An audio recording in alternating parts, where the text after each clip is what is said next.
SkywayTj, guys, and we are finally at the end of the year, which means we could do the top 10 best movies of 2023. It's my favorite video to make every year. Without further ado, we're going to hop into this. Keep in mind, these are opinions. These are my top 10 movies of the year. If something you love isn't on here, I'm sorry, I either didn't see it or I didn't vibe with it the same way you did. We all have opinions. Let's respect them. Please, for the love of God. All right, without further ado, let's hop into my top 10 best movies of 2023. Kicking off this list at number 10 is Past Lives. This is a movie about two Korean people who start off as kids and they don't fall in love, but they're like teenagers who, you know, they have little dates.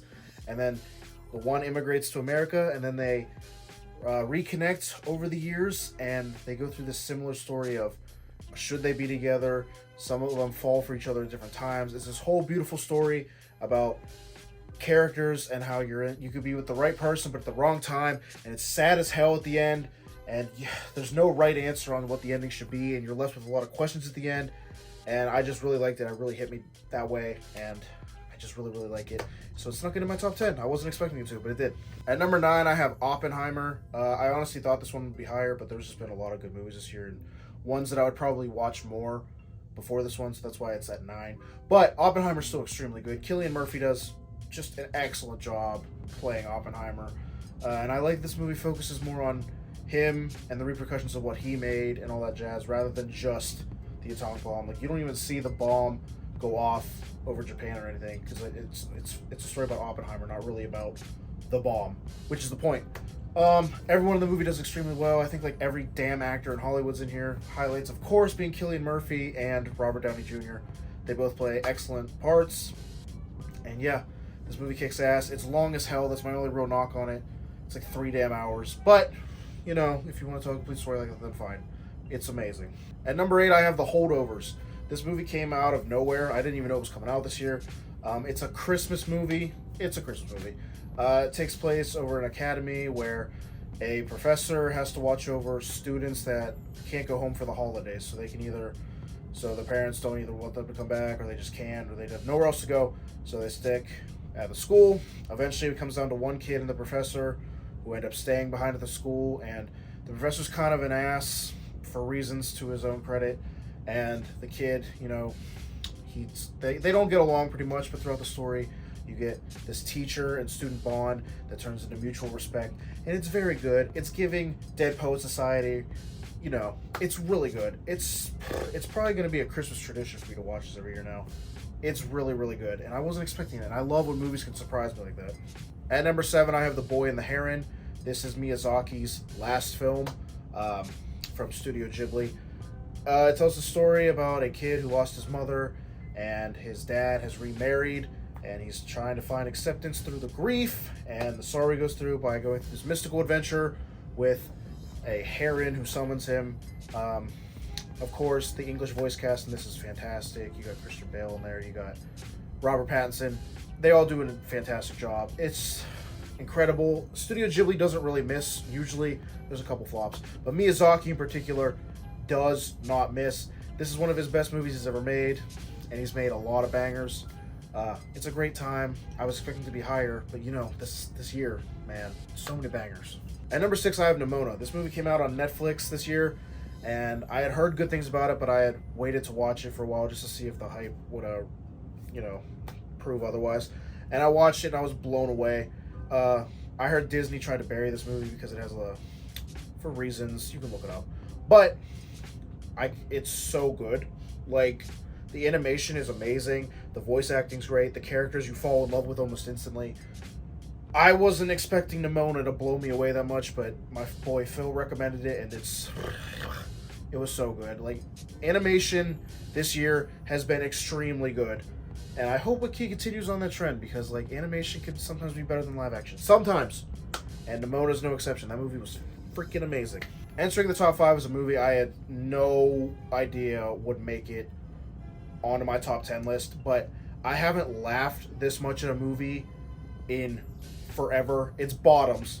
This movie is about two lesbian teenagers who form a fight club almost to get laid before they go off to college. And it turns into this whole thing about women accepting each other, and you know, patriarchy and shit like that. It's fucking hilarious. I haven't laughed harder in a theater than seeing this movie. And comedy, for some reason, seems to be the genre that struggles the most these days. Nobody seems to be able to make a comedy that really hits with everyone anymore. This is a coming-of-age, funny-ass comedy movie, and I feel like if you saw it, you know what I'm talking about. If you haven't, you should definitely watch Bottoms. It's so fucking funny. At number 5, I have Barbie. I went into this movie expecting, you know, it to be good, but, like, I left that theater with the hugest grin on my face. Margot Robbie and Ryan Gosling are fucking fantastic in this movie.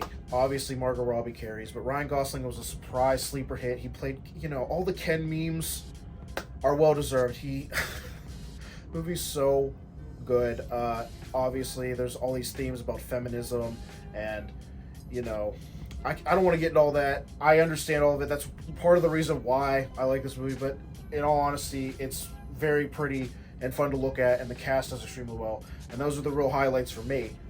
The movie is just, it's so good. The memes, everything Ryan Gosling pretty much does. It was so good. I loved it. At number 3, I have Guardians of the Galaxy Volume 3.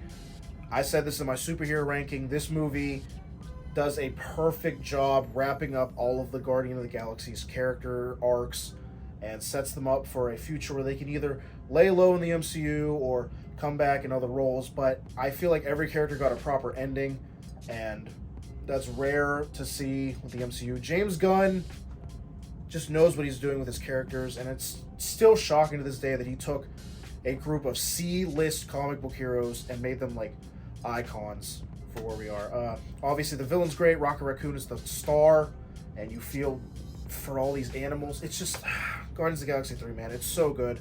It's probably the best MCU movie we've got in a while, and I'm very torn on the future of the Guardians, but if they don't ever come back, like I said, I'll be fine with that because I think they all got perfect endings. At number 2, I have Suzume. This comes from the same director as Your Name and Weathering with You. This movie, it's an anime movie.